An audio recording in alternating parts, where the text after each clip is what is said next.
The twin moons of Curdle hung over the alien city like pale eyes, watching in silence. The streets were alive with light, glowing blue lanterns swinging gently in the warm night breeze. But the people walked in uneasy silence. Word had spread. Like fire in dry grass, Princess Vera had been taken by the council, locked in the deepest prison cell under the great palace. No trial. No explanation that made sense. Daniel Rourke stood at the edge of the grand hall, his hands behind his back. He looked like an outsider in every way, human skin pale against the golden glow of the alien marble.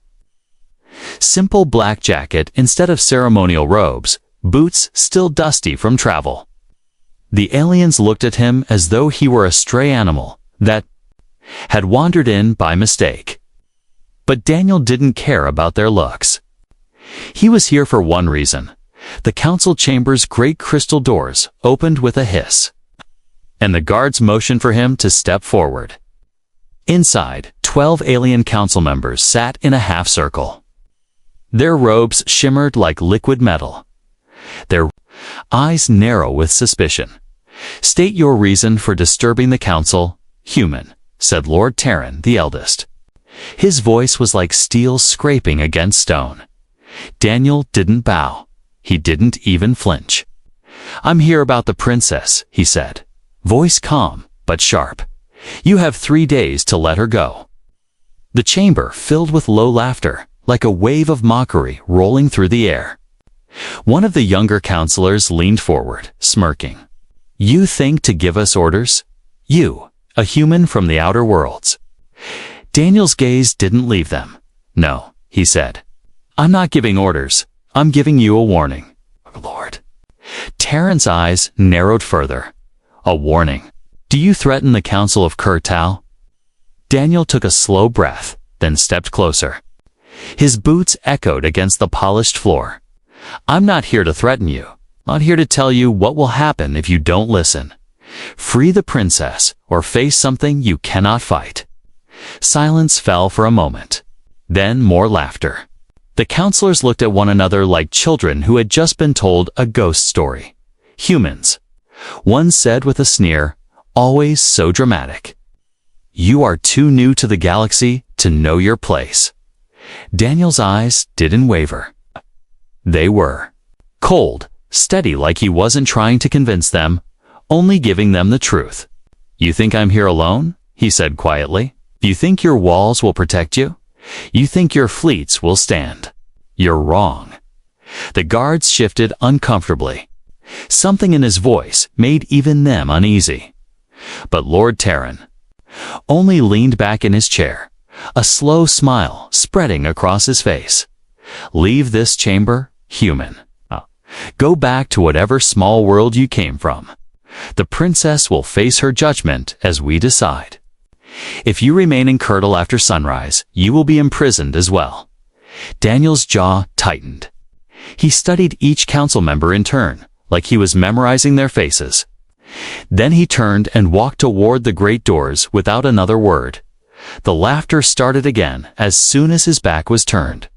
None of them saw the faint green light flicker in his left Aja hidden implant, silently transmitting everything he had seen and heard to a place far above the skies. Outside the grand hall, the streets were quieter now. Daniel walked slowly, hands still behind his back, eyes scanning the rooftops, the corners, the shadows. He knew the princess was somewhere deep underground, but the palace wasn't the real problem. The real problem was the alien pride that would never let them admit they were wrong. He paused at a small street stall selling steaming bowls of red broth. The alien vendor glanced at him nervously, then back to the guards patrolling the street. Daniel didn't buy anything. Instead, he leaned slightly toward the vendor and whispered something in a language no one here was supposed to understand.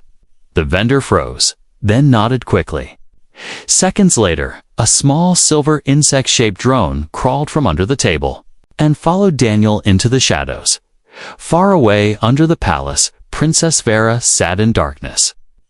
The air was cold, the stone floor harder than metal, Her chains glowed faint blue, locking her to the wall. She didn't know why the human had spoken. For her in the council chamber, she had never seen him before.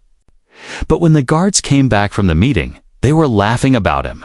A human gave us 3 days. One said, 3 days before what? Does he think his kind can touch us here? Vera closed her eyes and tried to shut out the sound.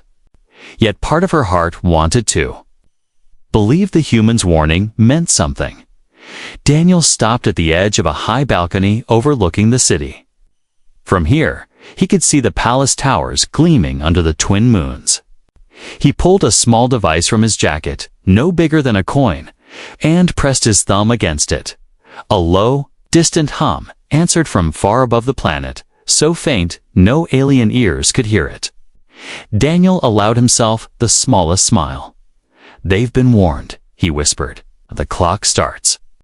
And as he slipped the device back into his jacket, the first invisible signal shot into the night sky, vanishing into the stars. The cell was carved from black stone, smooth and cold as ice. A single shaft of light fell from a tiny hole high in the ceiling, barely enough to see by. Princess Vera sat with her back against the wall, her silver hair tangled from days without care. The glowing chains around her wrists and ankles pulsed with a faint blue light, humming softly, feeding on her strength. Every few hours, a guard would slide a tray of food through the slot in the door. The portions were small, tasteless, meant to keep her alive but weak. She never touched the water first. Her people had taught her long ago to wait, to watch for signs of tampering. And in this cell, she trusted no one. But there was something she couldn't understand. She had heard whispers from the guards about a human one who had stood before the council and demanded her release. She did not know this man, had never seen him before. So why risk angering the council for her? The walls carried every sound. Vera heard boots echoing in the hall, deep voices speaking in the alien tongue of Kurtal. She had learned enough of their language to understand most of it. "The human leaves tomorrow," one guard said, his voice amused. "He knows he is nothing here. The human is a fool," another replied. 3 days, he said. 3 days before what? He is alone. Vera hugged her knees and closed her eyes. She told herself she didn't care. But still, a small spark in her chest wouldn't go away, the kind of spark that came when a locked door had a key hidden somewhere. On the other side of the palace, in a narrow passage hidden behind a false wall, Daniel Rourke was already moving. He kept to the shadows, his steps silent. The palace layout was burned into his memory, downloaded from stolen schematics years ago and updated by his drones just hours before. He knew where the princess was. He also knew how heavily guarded. She would be in his ear. A faint crackle sounded. "Rourke," a voice whispered, filtered through static. "Scanners confirm your target." 3 guards at the door, 2 in the corridor, shields active. No patrol rotation for another 8 minutes. Daniel's lips curved slightly. "Copy that." He didn't approach the cell yet. It wasn't time. If he moved too early, the whole city would be alerted. And he needed them calm, overconfident. For now, he stayed in the shadows, slipping past guard posts and listening to their idle talk. Most of it was about how weak humans were, how foolish it was to challenge Kurtal. Exactly the arrogance he had counted on back in her cell. Vera stirred when she felt something unusual. The chains on her wrists warmed slightly. At first, she thought it was her imagination. Then the heat grew, not enough to burn, but enough for her to notice. She frowned, pulling her hands closer. The glow of the chains flickered for a moment, almost like a pulse. One long, one short, then 2 quick. It was no random pattern, it was a signal. Her heart raced. She tapped her fingers lightly against the chains in the same pattern, unsure if it would reach anyone. The glow flickered again. this time followed by a faint vibration in the wall behind her. Vera pressed her ear to the stone. A voice so low. She almost thought it was her own thoughts, whispered through the cracks. 2 days left. Hold on. She froze. It was a human voice. She didn't answer at first. Her mind swirled with questions. How could a human get so close to her cell? How could anyone breach the inner palace without raising alarms? And why did he sound so calm, as if everything was going according to plan? Daniel didn't wait for her reply. The whisper had been enough to let her know she wasn't forgotten. He moved away from the cell, disappearing into the narrow service corridors the aliens rarely used. Above ground, the city still buzzed with life. But on the palace balconies, guards shifted uneasily. Twice now, they had seen a shadow move across. The twin moons. Too large for a bird, too slow for a meteor. When they reported it, the council told them it was nothing. Nothing. Daniel knew better. He had called it in hours ago. The shadow was still hiding, silent, drifting in the dark beyond the planet's defense grid. The aliens had dismissed it as space debris. In truth, it was the size of a city in the dungeon. Vera sat again, her fingers brushing the glowing chains. The warmth faded, leaving only the cold hum. But something had changed inside her. She had felt hopeless for days. Now she felt not safe, not yet, but aware. Someone was moving in the dark for her. The guards came again, sliding her tray through the door. She said nothing, but she looked at them differently now. Not as untouchable enemies, but as obstacles that could be moved when the right moment came. Daniel reached a high observation point inside the palace walls. Through the arched window, he could see the spires of Curdle stretching into the night sky. His hand rested on the same coin-sized device he had used earlier. The faint hum answered again from the stars. This time, it was joined by a second sound lower, heavier, like distant thunder rolling across the void. In 2 days, the sound would not be distant anymore. The crystal chamber of the Curdle Council shimmered under the morning sun. It poured through tall windows, scattering into rainbow patterns across the polished floor. The 12 council members sat in their high seats, each wearing robes that rippled like liquid metal.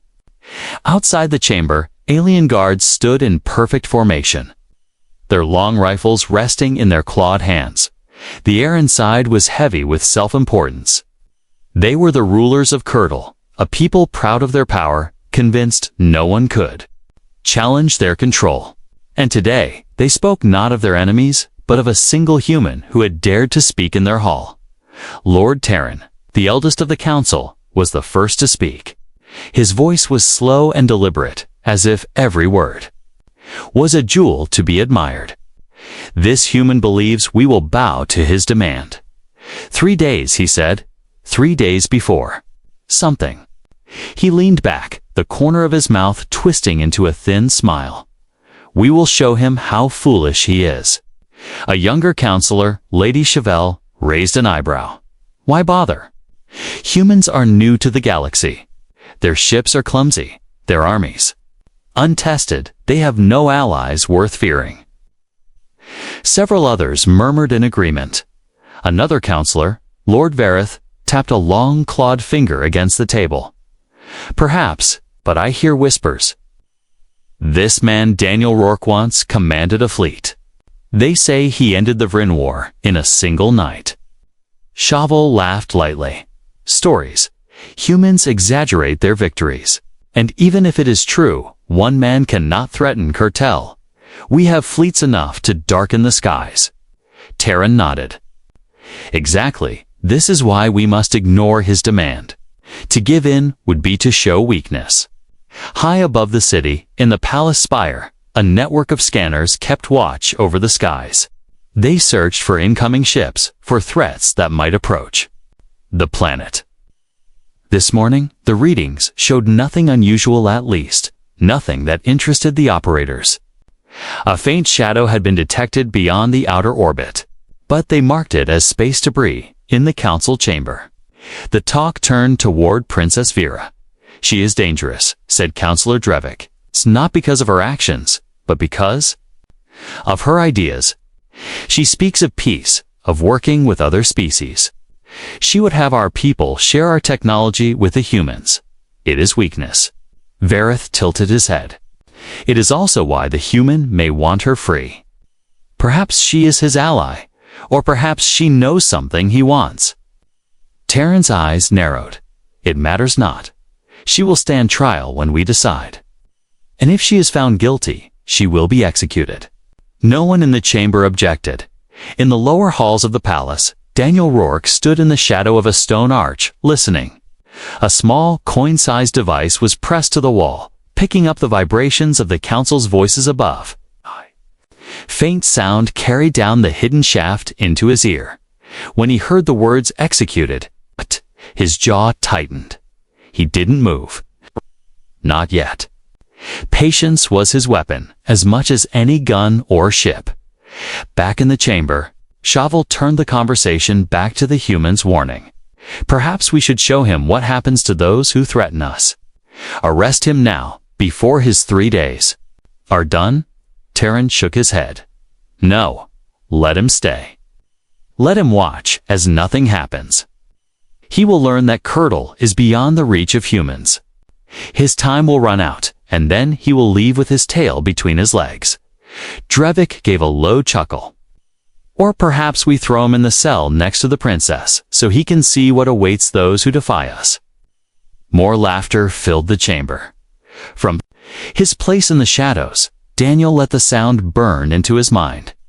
Every word confirmed what he already knew: these people would never listen to reason. Their pride was stronger than their fear. And that pride would be their downfall. He tapped a sequence into the device in his hand. A silent signal pulsed outward, bouncing from satellite to satellite until it vanished beyond the system in the dungeon.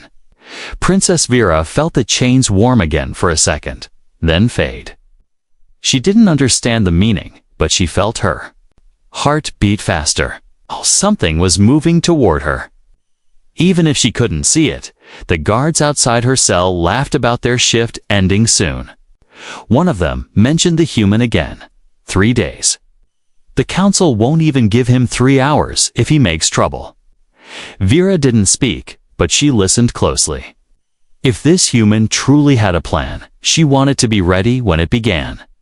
The council meeting ended with no vote, no change of mind. The members rose from their seats, each certain they were untouchable. The city outside sparkled under the daylight, and to them, it felt as though it would always be theirs. But above the atmosphere, in the deep black of space, the faint shadow moved again. Slowly, patiently, closer. The council didn't know it yet, but their 3 days had already started ticking away. The first day after Daniel's warning passed quietly too quietly. The streets of Curdle bustled with their usual trade, markets full of strange fruits and glittering metal crafts. The alien citizens laughed, haggled, and carried on with life as if nothing had changed. But beneath the noise, rumors of the humans' threat moved from mouth to mouth like a cold wind. Daniel walked among them without hurry. His face was unreadable, his steps steady. To anyone watching, he might seem like just another off-world trader passing through. But his eyes never stopped moving. Every corner, every guard post, every rooftop was measured and memorized. Hidden beneath his black jacket, a small compartment opened with a faint click. From it, 2 insect-like drones slipped out, their metallic wings almost invisible in the light. They buzzed upward, disappearing into the maze of buildings. One moved toward the palace, scanning entrances and guard positions. The other mapped the underground streets where escape tunnels were rumored to exist. Daniel's earpiece crackled. A low voice spoke in a coded whisper. "Rourke, I have visual on the target. Dungeon access, confirm North Tower, sublevel 3. Security rotation, 22 minutes. Entry points, 2, both heavily shielded. Copy, Daniel replied. His voice was calm, but inside he was already building the picture in his mind. Every detail mattered. In 2 days, every second would count. Far below the palace, Princess Vera lay awake in the darkness. The chains on her wrists were cold again. The faint warmth from before, gone. She didn't know when the human would act, if he would act at all. But she had felt something in those brief moments when the metal grew warm. Something that told her she wasn't forgotten. Footsteps echoed.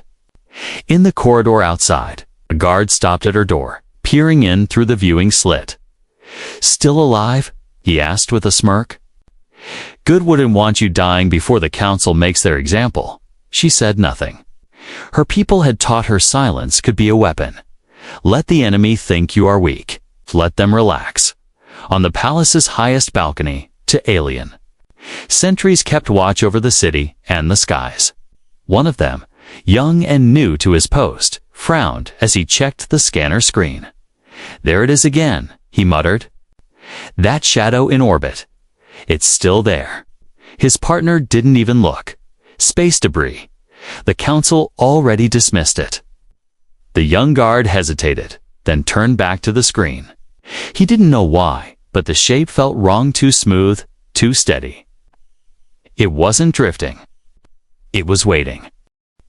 By nightfall, Daniel had slipped into the shadowed alleys near the palace walls. He crouched by a small fountain, hands resting on his knees, as if pausing to admire the alien carvings. But under the water's surface, he was placing something. Small and black, no larger than a seed. Once it touched the water, the device activated, sending ripples of data through the city's underground channels. The palace security grid lit up in his mind, each pathway a glowing line in the dark.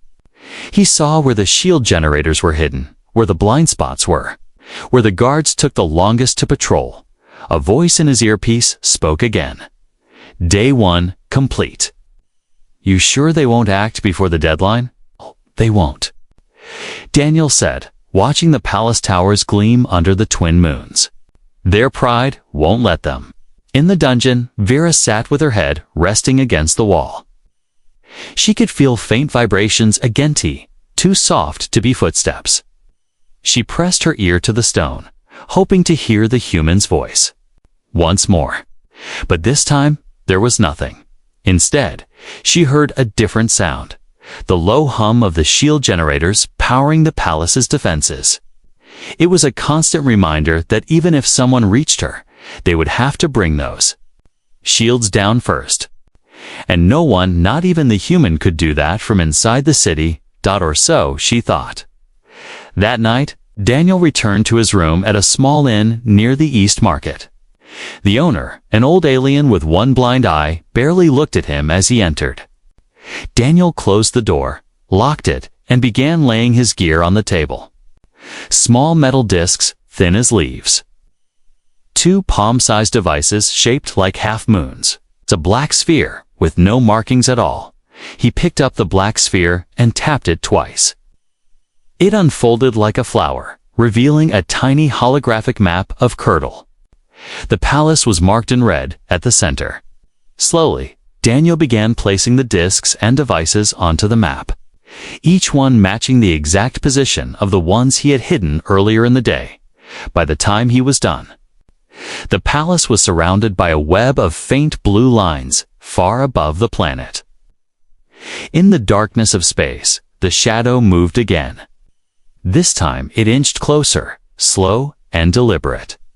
Its surface gleamed faintly in the light of the twin moons, revealing a glimpse of black metal armor inside. In a dimly lit command deck, a crew of silent humans stood ready. They wore no insignia, no bright colors, only black and gray. At the center of the deck, a woman with short hair and a scar across her cheek watched a countdown timer. "Status?" she asked. "All systems green," a crewman replied. "We're waiting on Rourke's signal." The woman's eyes didn't leave. "The timer. Then we wait."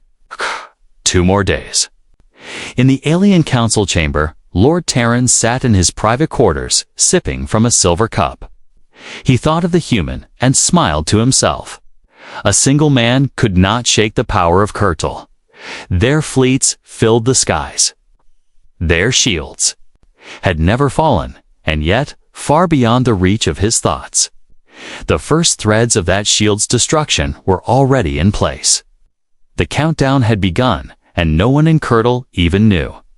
The second day began with a strange silence in the city. It wasn't that people had stopped talking. Markets still clattered with noise. Vendors still called out their prices, but there was a heaviness in the air. Like everyone was waiting for something they couldn't name. High above the streets, in the sky between the twin moons, a shadow drifted. It had been there yesterday, faint and distant, but now it seemed closer. The early morning patrol ships reported seeing it again. Probably a comet, their commander said, waving the matter away. But in the flight records, the shadows. Movement didn't match a comet at all. It wasn't spinning. It wasn't falling. It was watching. In the palace council chamber, the morning meeting was tense. Lord Terran listened as a junior officer gave a brief report. "My lord." The shadow in orbit, Terran cut him off with a raised hand. "We have discussed this. It is nothing. You waste the council's time." But the officer tried again. Its position changed during the night. It is now within the outer defense range. Another counselor laughed. "Do you think the human has a ship capable of challenging Kurtal? You forget our shields have never fallen?" The officer hesitated, then bowed and left. Pride had blinded them again. Deep underground, in the dungeon's cold dark, Princess Vera sat awake. Her eyes were fixed on the wall, listening. The chains at her wrists had not warmed for more than a day now, but she kept hoping. Then she heard it 3. Soft knocks on the stone. She froze, heart pounding. She knocked back once. A voice, low and calm, came through the cracks. One more day, she pressed her ear closer. "Who are you?" she whispered, though she wasn't sure if her words would carry. No answer came. The voice was gone. Still, the spark inside her grew. The human hadn't forgotten her. He was close. Daniel moved through the lower market that afternoon like a shadow. His drones had already mapped every guard route and security gate. Now, he focused on supply lines where the palace kitchens got their food, where the guard barracks stored their weapons, where the shield generators drew their power. He stopped at a small stall selling tools and repair parts. To the vendor, he bought 2 coils of wire and a set of pliers. But inside the pliers' hollow handle, he slipped a tiny signal transmitter no bigger than a fingernail. He left the stall without looking back. By the time the vendor noticed, the transmitter was already sending information to a ship far above the planet. That night, the young sentry in the palace tower checked his scanner again. The shadow was closer now. He could see it without magnification, a dark shape against the stars, unmoving except for a slow drift. "It's not debris," he said firmly to his partner. His partner shrugged. If it was a threat, the council would tell us. But the young sentry couldn't shake the feeling that something out there was looking straight at them, on the warship hidden in the darkness of space. The crew moved in silence. The countdown timer on the command deck showed less than 30 hours. The captain stood by the viewing window, fixed on the distant blue-green glow of Kurtal. "Rourke's in position," her second-in-command said quietly. The captain nodded once. "Then tomorrow, we move." In the palace, Terran was holding a private dinner with 2 senior counselors. They drank deep, laughing at the idea of the human's warning. "He will leave tomorrow," Terran said confidently. "He will see there is no point in staying. Perhaps we will let him watch the execution so he learns to respect the council." One of the counselors leaned closer. "What if he truly has allies?" Terran waved a hand. The humans are nothing. Without their numbers, one man cannot change the fate of a world. Far below their grand hall, Vera sat in the dark, whispering to herself, one more day. She didn't know what would happen when that day came, but she knew she had to. Be ready. Her chains felt heavier tonight, as if they knew the time was growing short. Daniel returned to his small room at the inn after nightfall. On the table, the holographic map flickered to life again. Now the blue lines around the palace glowed brighter. Every weak point was marked. Every guard route was locked into his memory. He picked up a small black disc with a silver edge and turned it in his fingers. In the warship's armory, there were hundreds of them, enough to silence an entire city's defenses in seconds, in less than 24 hours. Those discs would be here in the final hour before sleep. Daniel stepped out onto the balcony. The streets below were quiet now. The markets closed, the lanterns swaying in the wind. He looked up at the twin moons, and beyond them, into the black where the shadow waited. He didn't smile, he didn't speak. He just watched, because he knew by this time tomorrow the sky over Curdle would burn. The third day began with the sound of sirens. At first, the city thought it was just a drill. Curdle had not faced a real attack in decades, and the people were used to the council's readiness exercises. But this time, the sound was different. Low, deep, and urgent. Windows rattled, animals cried out, and the air itself seemed to hum. In the palace tower, the young sentry who had been warning about the shadow now stood frozen at his scanner. The object was no longer in orbit, was descending. Slowly, like a predator that knew its prey could not escape. He ran to his commander. It's a ship. It's huge. It's the commander shoved past him to look, and his voice caught in his throat. No, it can't be. The black shape slid through the clouds, blotting out the twin moons. It wasn't sleek or beautiful like Curdle's ships. It was a fortress of steel, bristling with weapons. The hull bore no flag. No colors, only the faint silver outline of an Earth crest burned into its armor. A human warship. In the council chamber, panic began to crack through arrogance. Lord Terran rose from his seat, his robe flowing behind him. How did it get past our scanners? An officer's voice shook as he answered. It was there the whole time, my lord. It stayed hidden. Its armor. It bends light, hides heat. We thought it was debris. Another counselor slammed the table. Activate the defense shields. They're already active, the officer said. But the ship is locking. Weapons on the palace. Terran's eyes narrowed. It won't fire. This is a bluff. Humans don't risk total war for one person. But even as he spoke, a deep voice filled the air, broadcast through every communicator in the city. Every screen, every speaker. This is Daniel Rourke, the voice said, steady and calm. You have 1 minute to release Princess Vera. After that, your shields will fall. In the dungeon, Vera's head shot up at the sound. Her heart pounded in her chest. She knew that voice. The guards exchanged uneasy looks. One of them muttered, "He's insane. No human ship can break our shields." Vera smiled faintly in the dark. She didn't know if he could or couldn't, but she knew he believed he could. And sometimes belief was enough to make it true. Outside, the massive warship hung like a shadow made solid. Its engines rumbled, a deep sound that vibrated through the ground.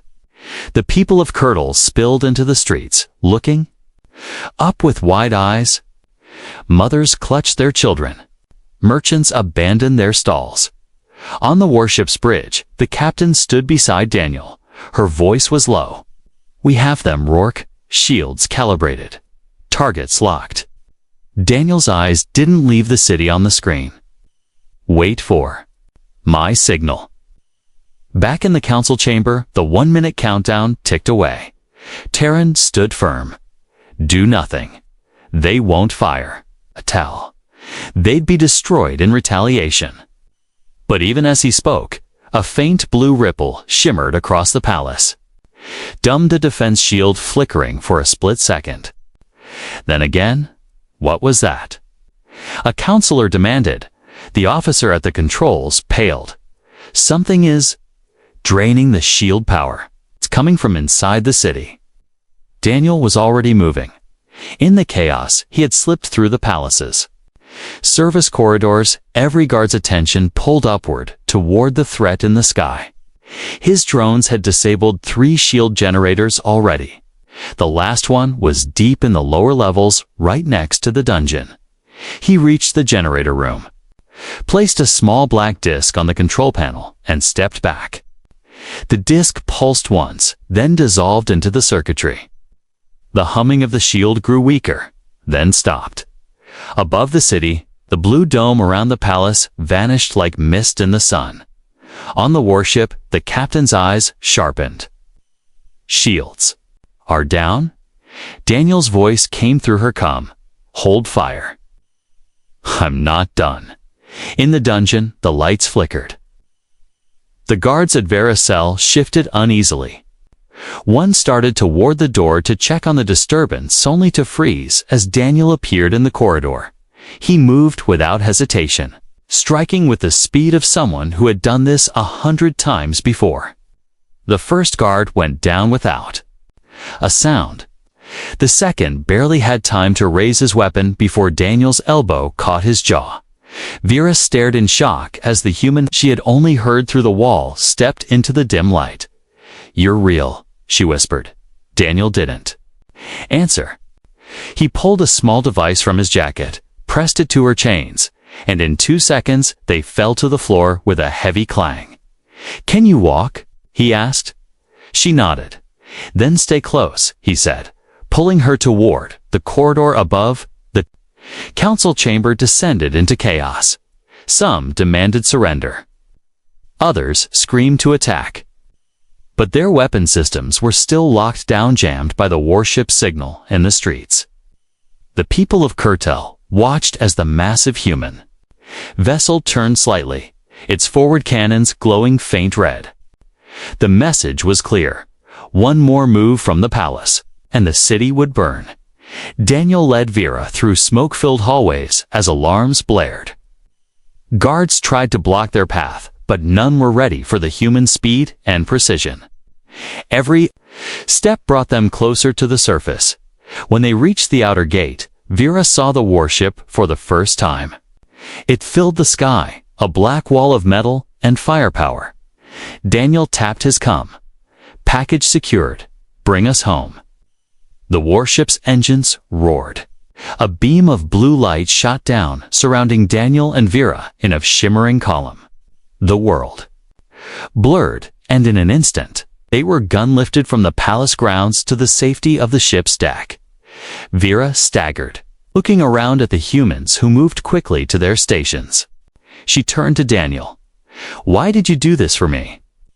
Daniel looked out the viewport at the shrinking city below. Because I warned them, and they didn't listen. The warship cut through the black of space, its engines leaving a faint blue trail.